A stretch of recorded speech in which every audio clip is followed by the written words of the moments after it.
انبیاء علیهم السلام کیسې د دې دپاره بیانیږي چې د الله جل جلاله لارې ته د دعوت طریقه زده کړو. موږ غواړو چې د الله جل جلاله لارې ته داعیان او بلونکي سو، خلق په ښو کارو سره امر کړو او له بدیو یې منع کړو. نو د دې دپاره چې امر بالمعروف او نهي عن المنکر مو پر صحیح او سالمه طریقه وي، نو خامخا باید استادان او معلمان ولرو چې په هغو پسې اقتدا وکړو او د هغو پر طریقه ولاړ سو.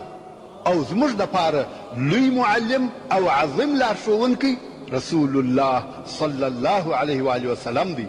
الله جل جلاله په سورة الاحزاب کې فرمایي: لقد كان لكم في رسول الله أسوة حسنة لمن كان يرجو الله واليوم الآخر وذكر الله كثيرا.